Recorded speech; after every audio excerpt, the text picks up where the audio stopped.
Good afternoon. I'm Greg Cox, Chairman of the San Diego County Board of Supervisors. We're here today to discuss new developments in the ongoing coronavirus or COVID-19 crisis that we're dealing with. First, let me start off by introducing some of the people that are up here. Behind me, we are joined by Supervisor Nathan Fletcher, who is serving as the Board Coronavirus Subcommittee along with myself. We are joined by Dr. Wilma Wooten, our County Public Health Officer, Dr. Eric McDonald, the Director of County Epidemiology and Immunization Services Branch. Also, we have with us Dr. Nick Eventides, the County Chief Medical Director, and we are also joined with some representatives from the Health Association of San Diego and Imperial County, which includes Demetrius Alexio, who's the President and CEO of the Hospital Association of San Diego and Imperial County, Chris Van Gorder, the President and the Executive VP of Hospital Operations, Chris Van Gorder with Scripps, I'll get it right. And then also Dr. Patrick Frias, who is the President of Rades Children's Hospital, and Dan Gross with Sharp Hospital. The County of San Diego remains committed to addressing this emerging health crisis with working with our local cities and other agencies. We're all working together along with our federal and state partners on what actions to take. Yesterday, Governor Newsom issued important new guidelines. We've looked at the recommendations and guidance the governor has provided and have come up with an updated, legally enforceable public health order that will apply to our region. You will hear the specifics of that order in just a couple of moments. I want to emphasize that everything we've developed has been with the guidance of federal and state public health officials from the Center for Disease Control and Prevention, from the California Department of Public Health, and our local hospitals, and of course, our county public health experts. Our partners have been great to work with. We're as unified as we can ever be, and it's very reassuring to see the cooperation amongst our various cities and local governments, including also schools, community and faith-based organizations, businesses, healthcare, long-term care facilities, military, our homeless providers, and other sectors, all working together to avoid the spread of this virus any further. We're working with our local jurisdictions to install hand washing stations across the region. A total of 238 have been requested, and 180 have been placed, with the remaining 58 being replaced by the end of the day today. Today, you'll hear updated directions and guidance in our attempts to slow down the spread and protect our most vulnerable populations, like older adults and those with underlying conditions. We're not trying to be perfect, but we are trying to do the most good for the most people to help flatten the curve. We're also working with our local hospitals to increase the capacity of testing for the virus, and we have representatives from our hospital association here today to respond to any questions you may have. Before we introduce our speakers, I do want to reiterate to the public to please heed the guidance that is going to be provided today. Please practice safe hygiene, and please practice social distancing. This is not the time to be complacent. We are in a real, fast-evolving health crisis, and we need to do everything that we possibly can to prevent the spread of this disease. I know the measures we're talking about may be difficult. I know that people's lives are being upended and being affected on a daily basis, but we will get through this. That's the important thing. We will get through this. Let's help each other, let's be smart, let's be calm, and most of all, let's be safe. Now, please let me introduce our first speaker, which is Supervisor Nathan Fletcher.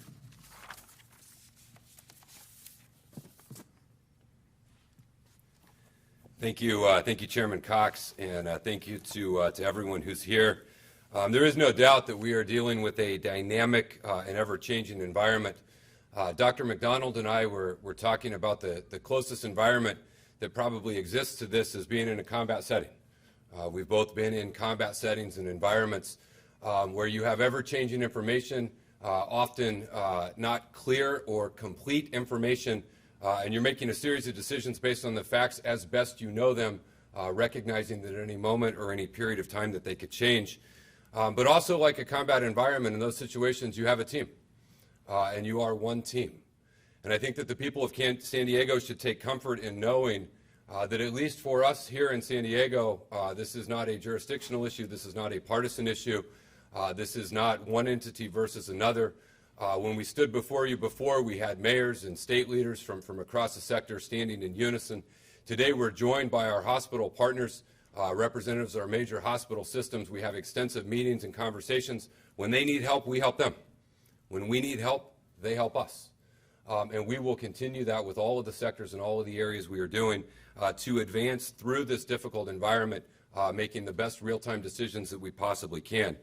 We are going to today announce a series of actions that we are taking via a public health order. And I do think that that is an important point to reinforce. As you see a number of jurisdictions making a number of actions, we are making the actions with the advice and counsel of our public health experts and doctors, and we heed their advice. We heed their direction, and we move forward accordingly. But all of us have a complete understanding that at any moment these could change. We could very rapidly be in a situation where we are back before you with much more severe, much more drastic, and much more restrictive actions. And as a public, we should prepare not only for the increase in number of cases, the increase in the significant impact of those cases, but the potential increase in additional steps. With that in mind, today we are issuing a new amended order of the health officer and emergency regulation for San Diego County with new guidelines and new direction. The 11 new orders, which I will briefly read, and then Dr. Wilma Wooten will cover and be happy to answer and question in more depth. Number one, all public or private gatherings of 50 or more people are now prohibited. All non-essential gatherings of any size are strongly discouraged. So although we are moving the order from 250 to 50, we are strongly discouraging any gatherings of non-essential operations or non-essential functions. Nobody needs to have gatherings for St. Patrick's Day. These are the types of things that we are asking folks to come together and adhere to. Number two, all bars, adult entertainment establishments, and other business establishments that serve alcohol and do not serve food shall close. Again, all bars, pubs, entities that do not serve food shall close. All restaurants and other establishments that serve food shall close all on-site dining. All food service shall be by delivery or through pickup or drive-through. Social distancing shall be required for persons picking up food on site. So again, all restaurants throughout San Diego County, in-person dining is legally closed in San Diego County. All businesses shall enact social distancing and increase sanitation standards and shall make every effort to use telecommuting for its workforce. All businesses shall suspend any policy or procedure requiring doctor verification for sick or other leave approval. We do not need individuals crowding our doctor's time and showing up at our hospitals asking for a doctor's note. So all businesses shall suspend any policy or procedure requiring doctor verification. Number five, all public or private schools, colleges, and universities shall not hold classes or other school activities where students gather on the school campus. Parents of school-aged children shall take steps to ensure said children are not participating in activities prohibited by the order and that social distancing requirements are practiced. Number six, a strong recommendation is made that all persons who are 65 years or older, have a chronic underlying condition, or have a compromised system shall self-quarantine themselves at home. A strong recommendation. Number seven, non-essential personnel as defined in the order are prohibited from entry into hospitals or long-term care facilities. All essential personnel who show any potential signs or symptoms of COVID-19 shall be strictly prohibited from entry into hospitals or long-term care facilities. Number eight, hospitals and healthcare providers shall take measures to preserve resources, including delaying non-emergent or elective surgeries or procedures where feasible. Number 9, hospitals, healthcare providers, and commercial testing laboratories shall report all COVID-19 test results to the public health officer immediately after such results are received. Number 10, all persons arriving in the county from locations as found on the Center for Disease Control and Prevention Warning Level 3 Travel Advisory shall be subject to 14-day home quarantine and self-monitoring. This includes originating or connecting flights from the countries, including South Korea, Japan, Italy, China, Iran, along with any other country that is subsequently added to this list. Number 11, a strong recommendation is made for persons exhibiting mild to moderate symptoms of COVID-19 to self-isolate themselves in their place of residence until seeking medical care and treatment. We will have additional guidance on child care facilities. We are waiting for some state input and direction and guidance, along with some continued internal deliberation, but folks should stand by for these orders. In addition to the public health order that's being issued today, we want to update you on our efforts around the homeless. We are particularly aware of the prevalent danger associated with COVID-19 for vulnerable populations, and we've been taking a number of proactive steps to try and protect these populations. Hand washing stations, which was mentioned, are put out across our region. To date, we have placed 180 hand washing stations in 13 jurisdictions, including MTS and NCTD. We have 58 additional hand washing stations that have been requested. All 58 are being delivered today. We stand by and ready for additional requests, and when we receive those requests, we will fulfill those requests. Our public health nurses have been deployed to the region's bridge shelters. There are teams of public health nurses in each of our bridge shelters that are working there daily. They are offering training to shelter staff, but they are also screening hundreds of unsheltered and homeless individuals on a daily basis. These screenings include temperature checks of those patients. I went out to the Alpha Project shelter with Mayor Kevin Faulkner to check on the operations. I'm pleased with how it's going. And I just want to say I'm incredibly appreciative of our public health nurses. At a time when what we're asking most folks to do is stay at home and binge watch Netflix, our public health nurses are out there. They're in the rain. They're engaging with vulnerable populations. They're checking their temperatures. They're offering them aid and assistance. And our public health nurses are our frontline workers, and we are incredibly grateful for what they're doing. In addition to the efforts in the shelters, we have hot and foot teams that are out engaging unsheltered individuals who are not in homeless shelters. They are covering many areas of our region, and they will have public health nurses with them as well. We have 1,300 hygiene kits that our foot teams will be delivering starting tomorrow. These hygiene kits include information on COVID. They include soap and water, hand sanitizers, and other types of information, because we're trying to get engaged with everyone, make sure they're adhering, and make sure they're getting the news about the resources that are available to them. Last point on the homeless, we have secured 227 motel rooms. These rooms are available to anyone who is a person under investigation, a person who is showing symptoms or a positive test, who does not have a home or cannot return to that home for isolated care. These facilities are staffed with health access personnel, food is provided, transportation, we've engaged cleaning and hygiene as well as security. Our aim presently is to acquire 2,000 motel rooms that could be used to try and shelter and help this population. That number could also increase as we move forward. Again, I want to reiterate, these rooms are designed for vulnerable populations who have been exposed to COVID-19, who are exhibiting symptoms of COVID-19, who are pending test results of COVID-19, or who are tested positive and cannot isolate themselves at home. These could include homeless and unsheltered individuals. They could include seniors in assisted living or senior homes who can't return to this. It could also include any member of the public who is suspected or positive but does not have the opportunity or availability to self-isolate at home. We know that there is a greater need for additional shelter capacity, particularly for the homeless community. We also know that the state of California, per Gavin Newsom's directive, is moving to acquire more rooms and provide trailers and more options.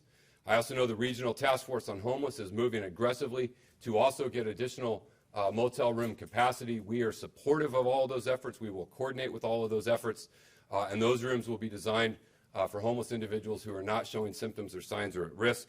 But to be clear, the rooms we have are reserved for those individuals who we believe have been in contact or at high risk of having it. We've also requested the Mercy Ship be made available from the Department of Defense to aid in expanding our healthcare capacity, and our local congressional delegation is engaging us to be supportive of that request. Finally, in all of the sectors that we've outlined from the very beginning of this, we continue to engage with them all regularly, whether they be remote calls, telecalls, conference calls. Those are our business communities, our schools, our city and government officials, our healthcare sector, our faith-based communities, and others, and we will continue those engagements. We also have dedicated county staff assigned to each sector, and that county staff is there to be a resource every single day for anything that members of each of those sectors may need. Last point I want to make is we have had a request for individuals to continue to donate blood.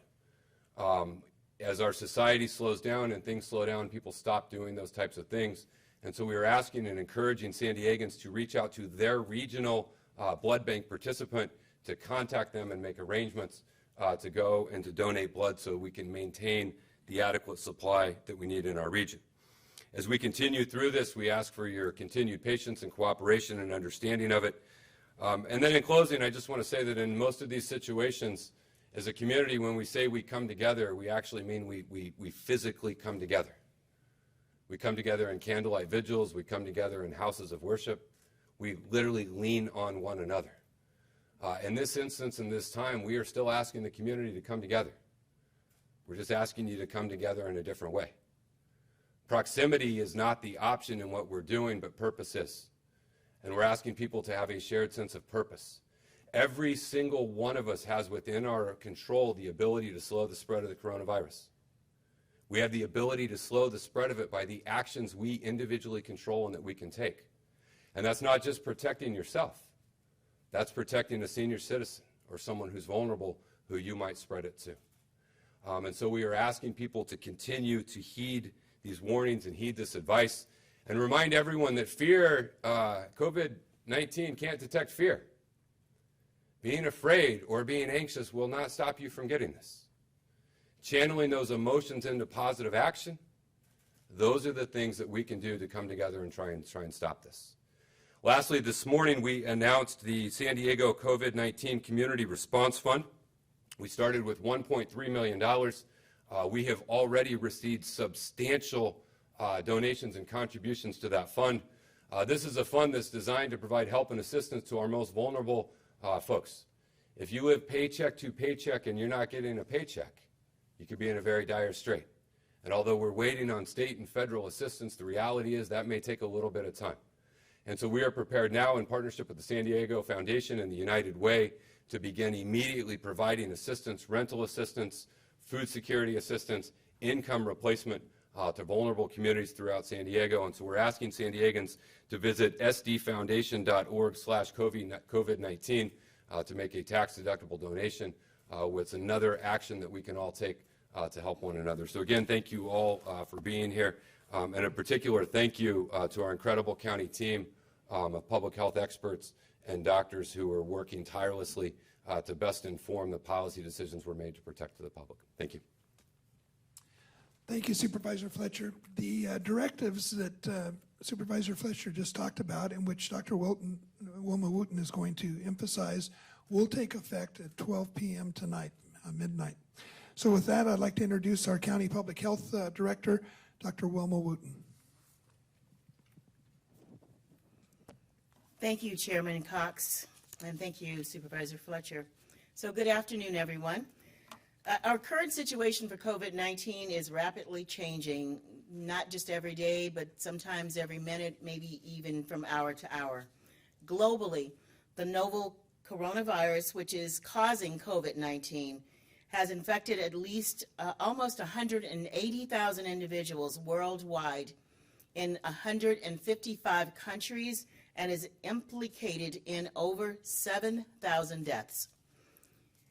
Nationwide, in the United States, we've had almost 4,200 cases reported associated with 71 deaths. In California, we've had 335 cases and 6 deaths reported. And in San Diego, Today, we will be reporting 55 cases, which included 47 San Diego residents, 4 federal quarantine individuals, and 4 non-San Diego County cases. So this order is issued based on the increasing transmission of COVID-19 nationwide, including San Diego. All of our actions taken up to this point are taken to reduce the significant risk of widespread introduction and transmission of COVID-19 into our county. The directive issued here today includes actually 9 specific orders and 3 strongly recommended, strong recommendations. And Supervisor Fletcher has gone through the orders. The 9 actions or directives are associated with private gathering. And we want to emphasize that while we are specifying that we are prohibiting gatherings of 50 or more individuals, we really would like everyone to consider non-essential gatherings to not do them. So we are strongly recommending that any gatherings of any size, if they are not essential, to not do them. All bars, adult entertainment establishments, and other business establishments that serve alcohol and do not serve food, we are ordering them to close.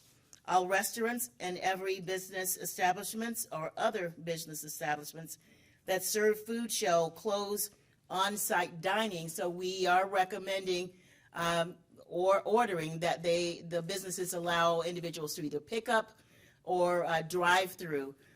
And again, when people are going to pick up, we encourage you to still adhere to the social gathering, the social distancing guidelines that we have already provided, and that is 6 feet apart. And as you can see, everyone here today is following that guidance. So businesses shall also enact social distancing, increased sanitation standards, and shall make every effort to use telecommuting or working from home where at all possible. And also, all businesses shall suspend any policy or procedure requiring a doctor's note. And I think that's very important because a lot of time will be wasted, and people who potentially have been exposed or might be infectious could potentially infect others trying to get a doctor's note. And then all public or private schools, colleges, and universities shall not hold classes.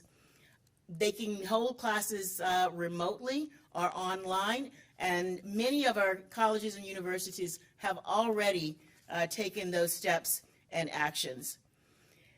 As was stated, we will be coming back with additional guidance about child care facilities, but that will not be included in the orders that we are providing today. And then non-essential personnel are prohibited from entry into any hospital or long-term care facility. All essential personnel who show any potential signs or symptoms of COVID-19 shall be directly prohibited or strictly prohibited from entry into hospitals or long-term care facilities. Hospitals and healthcare providers shall take measures to preserve resources, as well as this includes delaying non-essential or non-emergent surgeries or procedures where possible. And then all persons arriving in the country, and this is another important one, we already get line lists for China and for Iran. There are other people coming from other countries such as Italy or South Korea, and we will be issuing quarantine orders for those individuals so that they can stay at home and monitor or self-monitor their condition and report any issues to our health department. Now, we've talked about the actions, and I just really want to reemphasize 3 strong recommendations. The first has been given, and that is that all non-essential gatherings of any size, ignoring the 50 number that we've provided, but any size, if it is not an essential gathering or event, please do not do it. And then a strong recommendation is made that all persons who are 65 years of age and older have a chronic underlying condition or have a compromised immune system, that they stay at home. And then the third strong recommendation is for persons exhibiting symptoms of COVID-19 to self-isolate themselves in their place of residence until they need to see a physician. But if they don't need to see a physician, stay at home. Don't go to a party or friend's house, because you are then exposing those individuals to your disease. So again, this order is issued to slow the transmission of COVID-19 and include best practices as currently known and available to us to protect vulnerable members of the public from avoidable risk of exposure to COVID-19. Although most individuals who contract COVID-19 do not become seriously ill, persons with mild symptoms of COVID-19 may place other vulnerable individuals at risk, such as older adults and those individuals with underlying conditions. COVID-19 affects all individuals of all ages. Our local cases range from early 20s to the late 80s. And we expect that more cases will occur. We know that more cases will occur. We know that we will have eventually deaths, more deaths. And we will issue an order related to child care facilities after guidance from the state. So in conclusion, everyone has a role to play in decreasing the spread of COVID-19, and we implore the general public to play their role and help protect the lives, the health, and the wellness of all other residents. So I would now like to invite Dr. Eric McDonald, who will provide information about testing, and that's another important issue that we want the general public to know about. Dr. McDonald. Thank you, Dr. Wooten. Testing is increasing in the community, but is still not yet widely available in San Diego County. We expect this to improve in the next 1 to 2 weeks.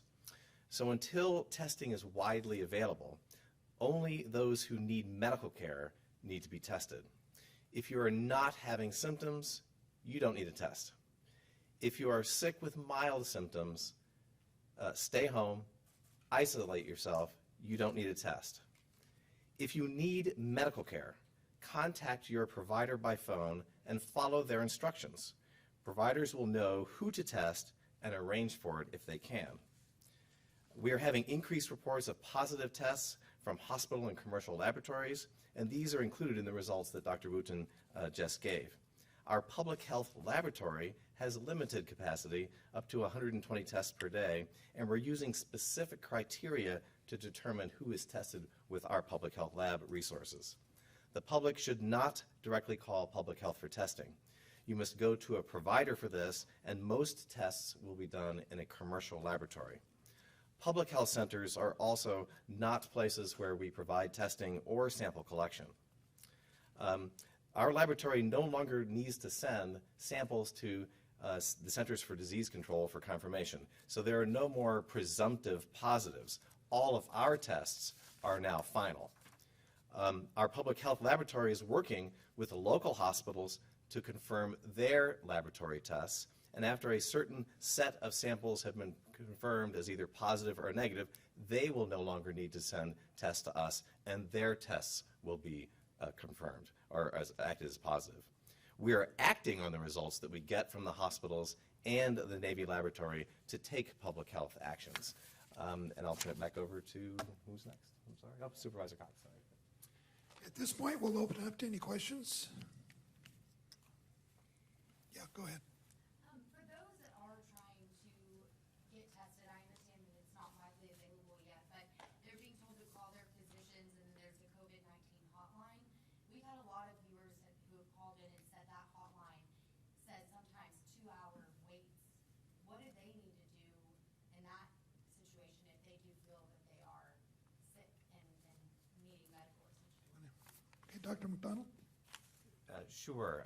Each medical system has their own mechanisms to address their patient populations. There are nursing hotlines and call lines in for most of the major systems that are here. So I know there may be a wait for some of those, but again, what I would urge people to do is if they feel they need medical care, they should be contacting their medical providers directly through normal medical channels. For testing, that's slightly different. Let me also ask Chris Van Gorder if he'd like to come up and comment on that. Chris Van Gorder, President and CEO of Scripps Health. We have a nurse call line that a lot of folks are coming in or calling on, and over the weekend, the wait actually was about an hour and 15 minutes. That's down this morning to 12 minutes because we've doubled and almost tripled the number of nurses that are on the call line. The other thing we've been able to do is we've been able to test about 80 patients a day, but because of Nathan Fletcher and Scott Peters' help, the CEO of Hologic, which is a company here in San Diego, has a very special piece of equipment called the Panther Fusion. That arrived at Scripps today, and so as of about a week from now, maybe a little bit better than that, we'll be able to run about 500 tests a day. I want to mention Patrick from Rady as well. They're working on some genomic opportunities to run a lot of tests through as well. So all of us are working together as a group of hospitals and working with public health to try to increase our testing capability. Okay, question over here. San Francisco, I'm sure you heard, implemented shelter-in-place orders this afternoon. Is that something that you're considering? Dr. Wooten? We are considering all tools in the toolbox, and as I stated, what we are proposing here today is today. We may be back tomorrow or even the next day with more enhanced and more restrictive orders. But every location is different. But we do recognize that nationwide, we will ultimately get to the point where there is countrywide lockdown. And I would just say that that probably is coming and very soon. So why not just do it now? Right now, this is what we are, based on the evidence and the information that we have for us, for San Diego. And we've consulted with our community partners as well. It's not just a decision that's made by the county of San Diego. What you're going to hear a lot, I think, in this conference and subsequent conferences is the phrase "at this point in time." Obviously, this is an evolving situation, and there will be other steps that will be taken in the days and weeks ahead to address this crisis. Yeah, Artie? Yeah, Artie Oviedo from NBC Channel 7. I have a few questions here. I just want to make it clear that I understood you to say that these 55 cases are now confirmed positive as opposed to presumptive positive. Did I understand that correctly? Yes, that is correct. Well, a small percentage of those cases actually do come from some of the hospital and other laboratories that are still confirming with us. So I'll have to give you an exact number of how many of them are presumptive, but we're acting as if they're all confirmed, and I have no doubt that they will be. Okay, and then to follow up on that, of the 55 cases, this dates back to February 14th. Do we know yet if any of those cases have been medically cleared? Basically, they've recovered? I don't have those details for you at this time. Some of those individuals are individuals that have left the location of the state. Some of them have left our county. I would say that most of the cases are either currently on home isolation or in the hospital, and there are two that I'm aware of who have been discharged from hospitals and are recovering. Okay, question here? If you can track COVID-19, are you susceptible to getting it again? And if you do, what should you do? What can you take? Is it Tylenol? Just stay at home? Dr. Wooten?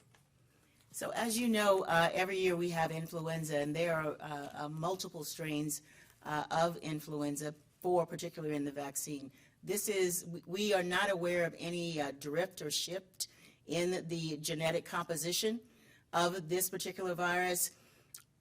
What we will know next year this time, the virus could be like influenza, but we don't know that now. Right now, the current virus is one strain that we are aware of, this novel strain. And that's what the vaccine will be developed for, this particular strain.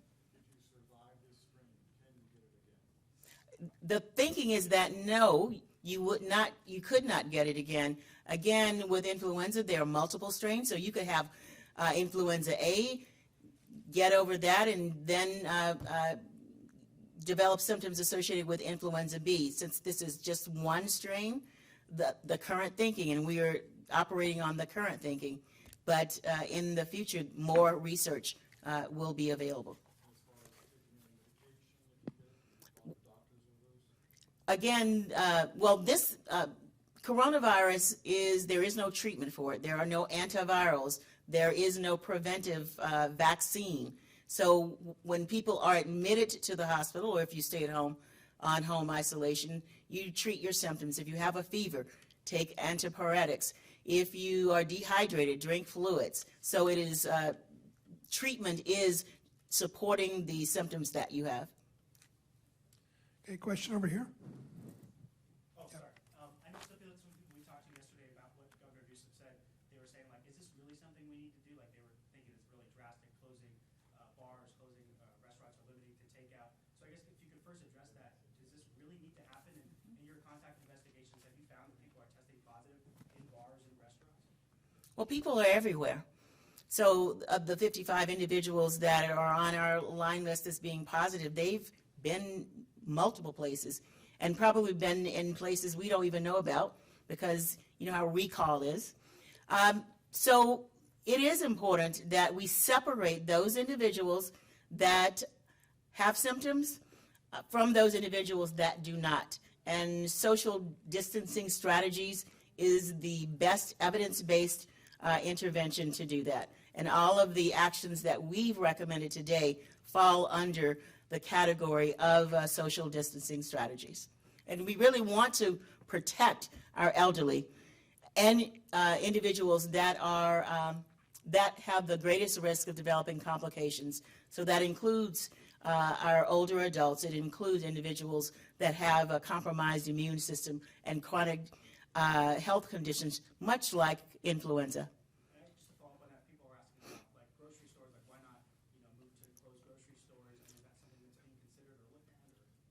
Grocery stores are essential. You have to eat, don't you? So they are essential, but we have guidelines, or will have guidelines. The social distancing strategies will also be recommended for grocery stores as well, but we are not closing grocery stores. I think Dr. McDonald or someone else. Okay, all right. Okay, let's go to a question back over there. So I'm hearing a lot about questions from homeless San Diegans about how they access these motel rooms, who's prioritized for them. So what is the process to get one of these rooms? And also, how is the county paying for them and where are they? The county's just paying for them. We're just writing a check to pay for them. In terms of where they are, they're at locations throughout San Diego County. I don't think it would be wise or prudent for us to publish a map or a listing of where these are. But we are taking the ones that we have and moving aggressively to get more. There happen to be a whole lot of motel rooms available these days. And so we have not had a shortage of partners willing to engage with us in making them available and providing them. And so we will do that. In terms of how an individual would get access into the ones that we have, it would be a referral from a public health nurse. So if you're at the shelter and the public health takes your nurse and you have a temperature, they're going to direct you to one of these rooms. It's potentially, if you're at a senior center and you exhibit symptoms or signs, they will contact us. We will direct you to one of these rooms. It could be one of our healthcare providers who treats someone, assess someone, but they don't need to be in the hospital. And if they don't need to be in the hospital, but they can't go home, we want them to have a place for them to go. And so again, Lisa, right now our focus is on those vulnerable folks who are showing symptoms, who have been in contact, who are awaiting a test result or are tested positive. That is the highest priority we have right now. And the aim and the effort in this is to try and stop an outbreak, particularly in congregate care settings, whether they be senior homes, whether they be homeless shelters. And so we're taking every action we can to try and do that. I recognize that there is a greater need for other individuals, particularly who are unsheltered, to have access to shelter, and we fully support that. That's where the state of California and the Regional Task Force on Homeless are working to secure additional opportunities for individuals who aren't exhibiting signs or symptoms or haven't been in contact, and we will support in every possible way that effort. And if there reaches a point where we have greater capacity in ours than need, then perhaps we could reassess and reevaluate the prioritization of what we're doing. But our public health nurses in our shelters, our public health nurses that will be out with our HOT teams, along with our partnerships with our medical providers, our outreach to congregate care and senior centers will provide the access point into these rooms. Okay, let me go back over here. The businesses that are being asked to close, what are the steps that they need to start taking, or are there any in place to be compensating them for wages lost? And is that coming from state level, county level? Can you just step us through that process? So there is a form that we will make available for small businesses that have been impacted to fill out. They can submit that to us, and then they can get in the process in the queue for reimbursement. We do think that there is going to be a lot of economic help and assistance. We certainly hope there will be, particularly from the federal government for those individuals. There's no doubt this is having a significant economic burden, and we're very sensitive to that, but we're more mindful that the actions we take are driven by protecting health and life. And so we ask them to please comply with the order. We would also remind them the portions of this order that are legally enforceable. It's not a request, it's not a suggestion, it is a legal order. Okay, back over here. Questions. You mentioned businesses with 50 or more is the number now. What about gyms that have really crowded classes? A gym is a business, and we're asking them to adhere to the same guidance, not guidance, but actual directive in the order. So if they have 50 people in the whole gym, do they need to shut down? Or is it just the classes? 50 people or more is the order is prohibited. So modifying their business structure or their business process, again, the 6 feet, social distancing, enhanced sanitation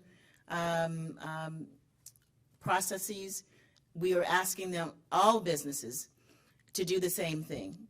We recognize that in some jurisdictions, it explicitly states businesses, but we collectively, that entity, a gym or a fitness facility is included in the general term of business. So, Dr. Wood, can you just please clarify that? Because I'm getting a lot of questions about the gym. I mean, Yes. So they can stay open just so long as there's fewer than 50 people in there? Is that what you're saying? And the social distancing, that is the current guidance today. But again, that could change. And what is the penalty if a business violates this? We are working that process out. We also just on that point, we shouldn't have to go out with law enforcement and adhere common sense. We shouldn't have to go out and take first responders who have other things that they need to be doing to have businesses comply with what we know we need to do. And so it would be our strong hope the businesses would take the legal order along with the intent and the advisories and the guidance and adhere to that, because I got to believe that that business cares about their members, and they care about the folks who come in and out of their place every single day. And so our hope would be that folks would take seriously the risk and danger posed by this and would not put us in that situation where we would have to divert valuable resources to get folks to do the right thing. Do you think people have been doing it so far? I mean, from what you've seen over the weekend, I don't know if you had a chance to go out and drive by any bars and restaurants. I know. I would say that there's a reason why we are back closing bars. So we gave some pretty clear guidance and some pretty clear suggestions, and so now we're back taking this. And if these are not, then we will continue to take additional steps to make sure that we're protecting public health. Okay, question over here. Yeah, for Dr. Wooten, there was some confusion about whether people who have no symptoms are able to spread the disease. You had an interview at the Rock Church. We noticed that there was some confusion from people who thought that's not what I heard. Could you clarify? Certainly. There are a lot of myths out there, and based on the evidence and the research that we have today, we are not aware that people can can transmit the disease without symptoms. That's the simple answer. That's one of the myths that are out there. People think that if you don't have symptoms, you can transmit the disease. There are studies going on where asymptomatic people are being tested to determine if that in fact is true, but we do not have the results of those research data at this time. Okay, question over here. Hold on one second. Again, if I could clarify too, again, there is research that needs to be done in this specific area, but I think the important point is that that people who are asymptomatic don't contribute to propagation of the outbreak. That is to say, there may be very small numbers of cases in which an asymptomatic person may transmit it to another, but that's not what's causing the outbreak in the community. And that's why we make the break point about what people should do as to whether people have symptoms or not. So I hope that clarifies it. Okay, over here. I had another question, which is a clarification. When you talk about the 50 or less people, I mean, we're talking like movie theaters, grocery stores, our own offices, hornblower cruises, like everything, 50 or less people. That is correct. The guidance, I don't have that ordinance or rather order with me, but it is available, and it defines what it is: indoor, outdoor, any activity under one roof, any event, 50 individuals or larger is prohibited.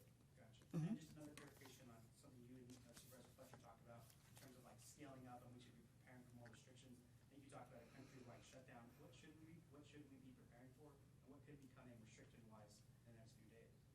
In the next few days, I can't say, but in terms of when we talk about a shutdown, that could be something that's in effect, depending on whether it comes down from the federal government, from the state, or even locally.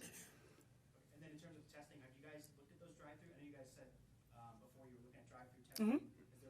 Is that coming online soon? We've already piloted it last week, and we will be implementing it in the very near future. Do you know what that capacity of the test might be? Like, I think right now it said 120 a day at the county lab. Any idea of like what you guys are trying to scale up to, like 10,000 a day, or is there a number? Not 10,000 a day. Again, remember, this is not for the general public or anybody who thinks, I want to go down to wherever and get a test. This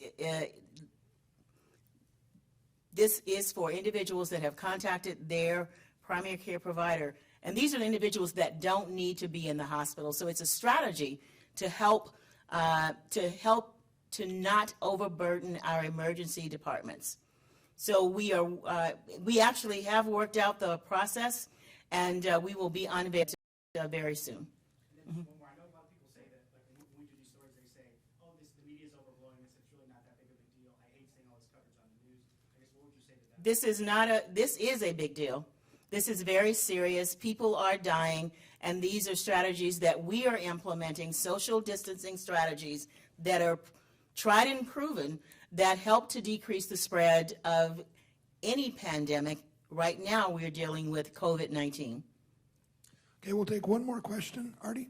Yeah, over the weekend, we heard from a couple of UC health workers who expressed concern about the protective equipment. And in fact, 2 UC health workers did test positive with the coronavirus. So what assurance are we giving to all of our health workers who are dealing with this, quite nobly, obviously, to assure that they have the personal protective equipment to get through this?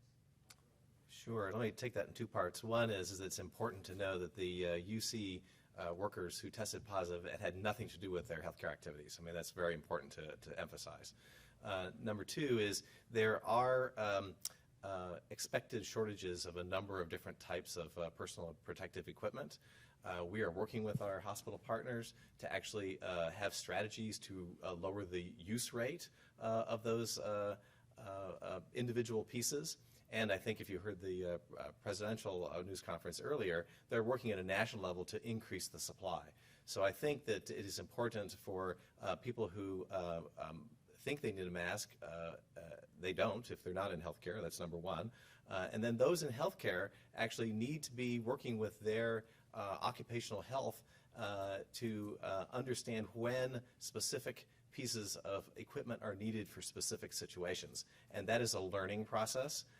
And I think it's one that's actually is quite successful in the different healthcare environments that we've been working with. So I think we'll see the use rate go down, and we'll see the supply go up. And again, with both of those, we hope to not have any mismatches in supply and demand. Okay, if there are additional questions, we can deal with them one-on-one. So I think for a lot of San Diegans, our hepatitis A outbreak that we had is something that people remember, and I would ask Dr. McDonald or Dr. Wooten to answer, how is that response driving or dictating some of the decision-making that's playing out right now, and even with the earlier emergency declaration that was done in February 14th? Well, that can be answered in several ways. With the hepatitis A outbreak, it wasn't throughout the nation. That actually occurred after our outbreak was declared over. And secondly, the method or mode of transmission, but I can say that the hepatitis A outbreak has had an impact on our response to making sure that we take care of the homeless population as it relates to COVID-19. Okay, we're going to cut off the questions. If there are questions, you can ask as follow-up. Again, before we conclude, let me just reemphasize that this is a crisis, obviously, that is evolving day by day. As we've made comments previously, everything we're doing right now is in reference to this point in time. There will be conditions and circumstances that change that will dictate additional directives and orders that will be provided by our Director of Public Health. So what we will try to do in order to provide current information to everyone is we're planning on scheduling these press conferences at 2 p.m. through at least Friday of this week so that we can keep people up to date with the latest information. If there's any changes in directives or orders, we will certainly be providing that.